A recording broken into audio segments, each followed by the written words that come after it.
আগামী জাতীয় সংসদ নির্বাচনে 237 আসনে প্রার্থী ঘোষণা করেছে হারু প্রার্থী বিএনপি। হারার আগে হারু প্রার্থী বলা ঠিক না, কিন্তু ওরা পণ করেছে হারিবেই।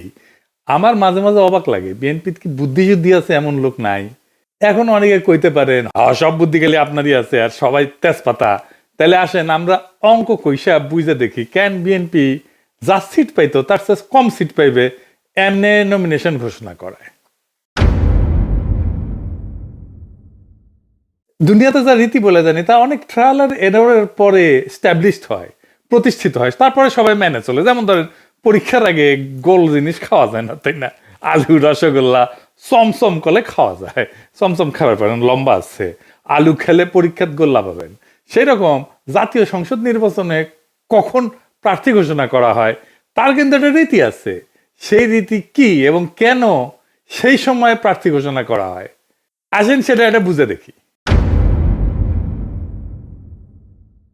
আমি বাংলাদেশের 4টা সাম্প্রতিক জাতীয় সংসদ নির্বাচনের প্রার্থী ঘোষণার সময়কাল ধারাবাহিকভাবে বর্ণনা করতেছি, যাতে আপনারা পুরা প্রক্রিয়াটা সময়ের ক্রম অনুসারে পরিষ্কারভাবে বুঝতে পারেন। 2008 সালের নির্বাচন, ভোটের তারিখ ছিল 29শে ডিসেম্বর 2008 সাল। তফসিল ঘোষণা হয়েছিল 24শে নভেম্বর 2008। প্রধান দলগুলা প্রার্থী ঘোষণা করছিল কখন? আওয়ামী লীগ, বিএনপি এবং মহাজোট, মানে 4 দলীয় জোট উভয়, ডিসেম্বরের 10 থেকে 15 তারিখের মধ্যে। তার মানে ভোটের 15 থেকে 20 দিন আগে চূড়ান্ত প্রার্থী ঘোষণা করছিল। 2014 সালে যদিও সেইখানে বিরোধী দল সবাই নির্বাচন বয়কট করছিল, তো ভোটের তারিখ ছিল 5 জানুয়ারি 2014। তফসিল ঘোষণা হয়েছিল 25শে নভেম্বর 2013। প্রধান দলগুলো প্রার্থী ঘোষণা, আওয়ামী লীগ ডিসেম্বরের শুরুর সপ্তাহে চূড়ান্ত প্রার্থী তালিকা দেয়। বিএনপি তো নির্বাচনে অংশ নেয় না, বর্জন করছিল। সময়ের ব্যবধান 30 দিন। 2018 সালে নির্বাচন হইল 30শে ডিসেম্বর, তফসিল ঘোষণা 8ই নভেম্বর। প্রধান দলগুলার প্রার্থী ঘোষণা, আওয়ামী লীগ 25শে নভেম্বরের মধ্যে অধিকাংশ প্রার্থী চূড়ান্ত করে। জাতীয় ঐক্যফ্রন্ট, যেটার মধ্যে বিএনপি টিএনপি সবাই ছিল, 26 থেকে 28শে নভেম্বরের মধ্যে প্রার্থী তালিকা প্রকাশ করে। বাংলাদেশের রাজনৈতিক দলগুলো সাধারণত ভোটের 30 থেকে 35 দিন আগে আনুষ্ঠানিকভাবে প্রার্থী ঘোষণা করে এবং তফসিল ঘোষণার 7 থেকে 15 দিনের মধ্যে চূড়ান্ত তালিকা দেয়। তার মানে তফসিল ঘোষণার পরে প্রার্থী তালিকা দেয়। কারা দেয়? বড় দলগুলো দেয়। কেন দেয় আসেন সেটা বুঝে দেখি। এই জায়গায় আছে রাজনৈতিক কৌশলের প্রশ্ন। বড় দলগুলা প্রার্থী তালিকা যত দেরিতে প্রকাশ করে তত বেশি সময় তারা স্থানীয় জোট, আপোষ, নেগোসিয়েশন, সম্ভাব্য বিদ্রোহী প্রার্থীদের সামলানোর সুযোগ পায়। ছোট দল বা জোটের ক্ষেত্রে প্রার্থী ঘোষণা আগে ভাগে করা হয়। আমরা এটা হিসাব কষে দেখাই দেব, যেন বেশি সময় ধরে প্রচারণা চালাইতে পারে। এবার আমরা একটু দেখি যে ছোট দল আসলেই কি আগে প্রার্থী ঘোষণা করে। 2008 সালে আমরা তো দেখছি তফসিল ঘোষণা 24শে নভেম্বর 2008, ভোটের তারিখ 29শে ডিসেম্বর 2008। ছোট দলগুলা মানে জাতীয় পার্টি এরশাদ 28শে নভেম্বরের মধ্যে অধিকাংশ প্রার্থী ঘোষণা করে। ইসলামী দল এবং বামপন্থী জোট, যেটা জাতীয় সমাজতান্ত্রিক দল, ওয়ার্কার্স পার্টি ইত্যাদি, নভেম্বরের শেষ সপ্তাহে প্রার্থী প্রকাশ করে, অর্থাৎ ভোটের 30 দিন আগে থেকে প্রচারণা শুরু করে। 2014 সালের নির্বাচনে তফসিল ঘোষণা করে 25শে নভেম্বর, ভোটের তারিখ 5 জানুয়ারি। বিএনপি ছিল না, ডিসেম্বরের শুরু থেকে 1 থেকে 5 ডিসেম্বরের মধ্যে ছোট দলগুলো প্রার্থী ঘোষণা করে 30 থেকে 35 দিন সময় আগে। 2018 সালের নির্বাচনে তফসিল ঘোষণা 8ই নভেম্বর 2018, ভোটের তারিখ 30শে ডিসেম্বর 2018। ছোট দলগুলা যেমন ইসলামী আন্দোলন, বাংলাদেশ জেএসডি, বিকল্প ধারা, গণফোরাম, ঐক্যফ্রন্ট, এগুলো নভেম্বরের 10 থেকে 20 তারিখের মধ্যে প্রার্থী তালিকা ঘোষণা করে। এরশাদ 20 নভেম্বরের মধ্যে অধিকাংশ আসনে প্রার্থী চূড়ান্ত করে। তারা ভোটের প্রায় 40 থেকে 45 দিন আগে প্রচারণা শুরু করে প্রার্থী সিলেকশন কমপ্লিট করে। তার মানে ছোট দলগুলো হিসাব করলে দেখা যাবে ভোটের প্রায় 45 থেকে 50 দিন আগে তারা মাঠে নামে এবং প্রার্থী চূড়ান্ত করে ফেলে। ছোট দলগুলা তফসিল ঘোষণা 5 থেকে 10 দিনের মধ্যে প্রার্থী ঘোষণা করে এবং ভোটের অন্তত 45 দিন আগে থেকে প্রচারণা শুরু করে দেয় তাদের প্রার্থী নিয়ে, কারণ তাদের প্রচারণা সীমিত বাজেট নির্ভর এবং ব্যক্তি নির্ভর, তাই আগে ভাগে মাঠে নামাটাই টিকে থাকার উপায়। বড় দলগুলো কেন দেরি করে প্রার্থী ঘোষণা করে এটা আরেকটু বুঝে দেখি। আগে বলছি, আবার একটু বুঝে দেখি। এর পিছনে অনেক রাজনৈতিক এবং মনস্তাত্ত্বিক কৌশল কাজ করে। দেরিতে প্রার্থী ঘোষণা করে বড় দলগুলো একাধিক রাজনৈতিক উদ্দেশ্য একসঙ্গে অর্জন করতে পারে। যেমন 1 নম্বর, স্থানীয় জোট এবং দর কষাকষির জন্য সময় পায়। বড় দলগুলো সাধারণত স্থানীয় পর্যায়ে জোট সমঝোতা অ্যাডজাস্টমেন্ট পলিসি করে থাকে। যেমন কোনো আসন অন্য জোটের দলের জন্য ছেড়ে দেওয়া বা স্থানীয় প্রভাবশালী নেতাকে বুঝায় সরানো, তাকে বসায় দেওয়া। যদি প্রার্থী আগে ভাগে ঘোষণা করে তাহলে সে আলোচনাগুলো অচল হয়ে যায়, কারণ প্রার্থী ঘোষণার পর আসন ভাগাভাগি করা রাজনৈতিকভাবে কঠিন হয়ে পড়ে। তাই তারা ইচ্ছা করে প্রার্থী তালিকায় শেষ মুহূর্ত পর্যন্ত গোপন রাখে, যাতে আসন বিন্যাস জোট রাজনীতি চলমান এবং নমনীয় থাকে। যেমন 2018 সালে আওয়ামী লীগ মহাজোটের সঙ্গে আসন ভাগাভাগির জন্য প্রার্থী তালিকা বারবার পিছাইছে। বলা হয়েছিল এটা একটা সিট অ্যাডজাস্টমেন্ট উইন্ডো। 2 নম্বর, সম্ভাব্য বিদ্রোহী প্রার্থীদের নিয়ন্ত্রণ। প্রত্যেকটা বড় দলের মধ্যে একাধিক মনোনয়ন প্রত্যাশী থাকে। যারা মনোনয়ন পায় না তারা বিদ্রোহী প্রার্থী বা স্বতন্ত্র প্রার্থী হিসেবে দাঁড়ায় যায়। যদি নাম আগে ভাগে ঘোষণা করা হয় তাহলে যারা বাদ পড়ছে তারা সময় পেয়ে যায় বিকল্প প্রতীক সংগ্রহ, প্রচারণা করা, দল বিরোধী ক্যাম্প গঠনের, তার ফান্ড কালেক্ট করার। তাই দলগুলা বিলম্ব করে যাতে বিদ্রোহীদের সময় কমে যায় এবং শেষ মুহূর্তে তারা যেন সংগঠিত হইতে না পারে। 3 নম্বর, প্রতিদ্বন্দ্বী দলগুলো তার প্রার্থী নির্বাচনের কৌশলটা জানা এবং পাল্টা চাল দেওয়া। বড় দলগুলো অনেক সময় বিপক্ষ দলের প্রার্থী তালিকা আগে ভাগে পর্যবেক্ষণ করে তারপর নিজেদের তালিকা প্রকাশ করে। এতে তারা দেখতে পারে কারা মাঠে শক্তিশালী, কারা দুর্বল, কোন আসলে সেফ বেট। তারপর তারা নিজের মনোনয়ন সমন্বয় করে এমন প্রার্থী দেয় যারা সেই এলাকায় ব্যক্তিগতভাবে জনপ্রিয় বা আর্থিকভাবে শক্তিশালী। খুবই সিম্পল হিসাব।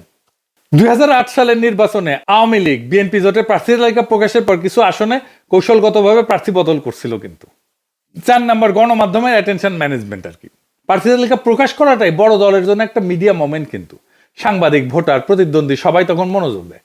তাই বড় দলগুলো এই ঘোষণাটাকে একটা রাজনৈতিক নাটকীয়তা বা কৌশলগত সময় নির্ধারণের ইভেন্টে পরিণত করে। তাই দেরিতে প্রকাশ মানে মিডিয়ার ফোকাস ধরে রাখা, আলোচনা দীর্ঘায়িত করা এবং প্রচারণার মোমেন্টাম বজায় রাখা। 5 নম্বর, আভ্যন্তরীণ দ্বন্দ্ব ঠান্ডা রাখা। অনেক সময় দলের কেন্দ্রীয় নেতৃত্ব একাধিক লবির মধ্যে ভারসাম্য রাখতে চায়। আগে ভাগে প্রার্থী ঘোষণা করলে লবিগুলোর চাপ বাড়ে, ক্ষোভ, গণবিক্ষোভ, এমনকি প্রার্থী বর্জনের মতো পরিস্থিতি তৈরি হয়। তাই দলগুলো শেষ মুহূর্তের একটা সেটেলমেন্ট প্যাকেজ দেয়।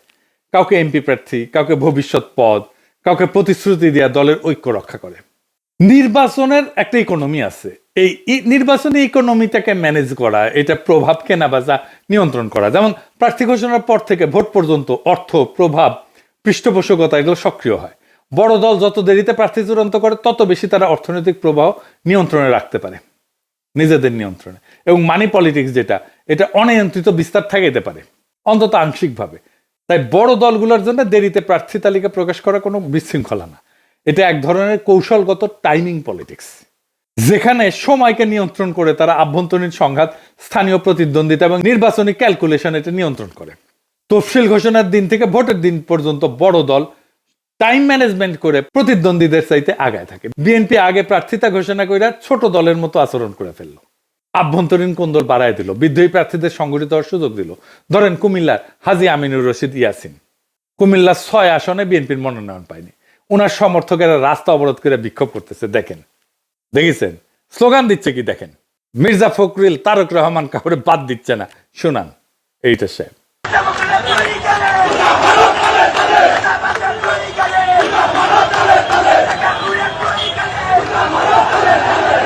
উনি কিন্তু ভালো মানুষ, ইয়াসিন সাহেব ধান্দা করার জন্য রাজনীতিতে আসেন না। আমি শিওর উনারে বিএনপির বিরোধীরা মনোনয়ন দিলে বিএনপির প্রার্থী হাইরা যাবে।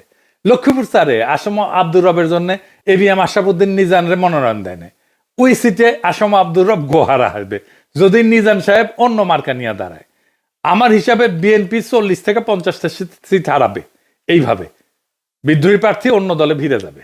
হারাধনের 10টি ছেলে রইল বা কি এক, এমনিতেই ক্ষমতায় যাবে কিনা সেটাই প্রশ্ন।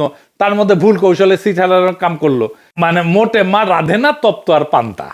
আর কি মহা ভুল করিছে। খালেদা জিয়াকে মনোনয়ন দিছে 3টে আসনে, এটা একটা ডিজাস্টার হবে। আমি সমস্ত রেসপেক্ট, খালেদা জিয়ার প্রতি সমস্ত রেসপেক্ট রেখে বলতেছি, খালেদা জিয়া সবকিছুর ঊর্ধ্বে থাকবেন। ওনারে আমরা সবকিছুর ঊর্ধ্বে রাখতে চাই, আর ওরা বিএনপির নেত্রী বানাইতে চায়। উনি কেন ইলেকশন করবেন? উনি প্রেসিডেন্ট হবেন বাংলাদেশে। বিএনপি বাদেও যে কোনো দল ক্ষমতা আসলে খালেদা জিয়া প্রেসিডেন্ট হিসেবে প্রথম পছন্দ থাকতেন। উনাকে উনার শরীরের এই অবস্থায় ইলেকশনে নামাইয়া তো বিএনপি তার দুর্বলতা প্রকাশ করলো। মানে ম্যাডাম তো গত 14 মাসে কোনো পলিটিক্যাল কাজে যুক্ত ছিলেন না। উনি সেরিমোনিয়াল প্রেজেন্সে যেখানে দরকার সেখানে থাকবেন, যেখানে শারীরিক সক্ষমতা লাগে সেখানে ওনাকে টাইনে আনা তো মোটেই ঠিক না। উনি কি সংসদের মিটিং এ থাকতে পারবেন? পারবেন না। উনি কি এলাকায় যাইতে পারবেন? পারবেন না। এমনকি উনি কি 3টা এলাকায় গিয়ে একটা করে নির্বাচনী সভা করতে পারবেন? পারবেন না।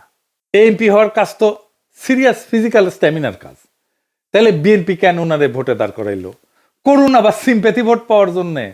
করুণা পাবে কিন্তু ভোট পাবে না। করুণা দিয়ে ভোট পাওয়া যায় না। এটা একটা ব্লান্ডার। খালেদা জিয়ার প্রতি সম্মান, ভালোবাসা, শ্রদ্ধা থাকলেও মানুষ ভোট দিবে না।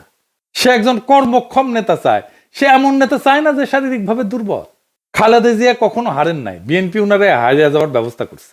আমি আজ কইয়া গেলাম, মিলাই নিয়েন। উনি যতগুলো সিটে আগে দাঁড়াইতেন সবগুলোতে জিততেন। উনি এইবার 3টা সিটেই জিতে আসতে পারবেন না।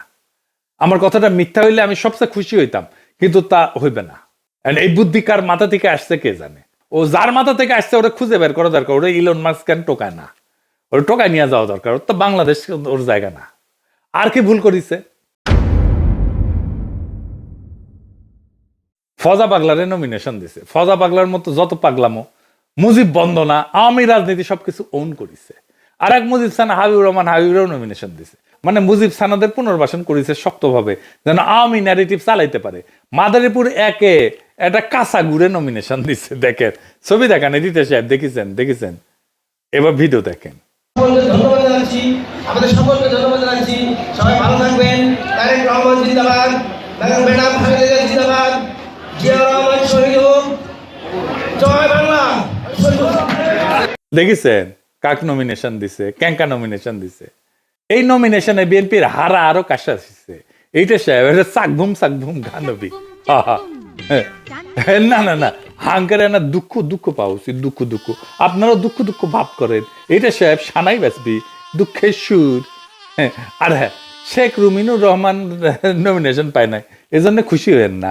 ওই উচ্চ কক্ষে যাবি, সাথে জামাই কোটার বুদ্ধিজীবীও যাবি, ডাক্তার জাহিদ যাবি, তাসনিম খলিল যাবি, লিগে রেখেন।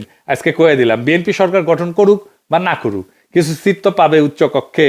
সেই উচ্চ সিটগুলা এদের বসাবে। তো শেষে একটা কথাই বলা যায়, বিএনপি এখন এমন এক বরের মতো যে বিয়ের তারিখ ঠিক করার আগেই দাওয়াতনামা বিলাইছে, কিন্তু কন্যা পালা গেছে তা খেয়াল করে নাই। প্রার্থী ঘোষণা করতে গিয়ে আরে এমন তাড়াহুড়া করলো যেন মাঘের শীতে গরম জিলাপি খাওয়ার লাইন ধরিছে, কিন্তু দোকান এখনো খোলেইনি। আর খালেদা জিয়াকে 3টে আসনে মনোনয়ন দেওয়া মানে দৌড় প্রতিযোগিতায় নিজের দাদিকে নামানো। এই আশায় যে সবাই সম্মান করে জিতাই দিবে। সম্মান দিবে ঠিকই, কিন্তু জেতাবে না। ভোট তো দৌড়ের মতো, যে আগে পৌঁছায় সেই জেতে। ফজা পাগলার মুজিব সানাদের নমিনেশন দেখে মনে লাগতেছে যে বিএনপি এখন রাজনীতি না, রিহ্যাবিলিটেশন সেন্টার হইতেছে। তাই বলি, বিএনপি এবারের নির্বাচনী কৌশল একটাই, আগে হারবে পরে ভাববে। দলের নামও বদলায় দেওয়া দরকার, হারু পার্টি লিমিটেড। এই যে সাহেব এখন সানাই না একটা বাঁশির সুরে শেষ করেন। হ্যাঁ, আর একটা গান গাই আমি। ওই যে আরো দিন তো গেল, সন্ধ্যা হলো, পার করে কে তোরে। হারু দিন তো গেল, সন্ধ্যা হলো, পার করে কে তোরে।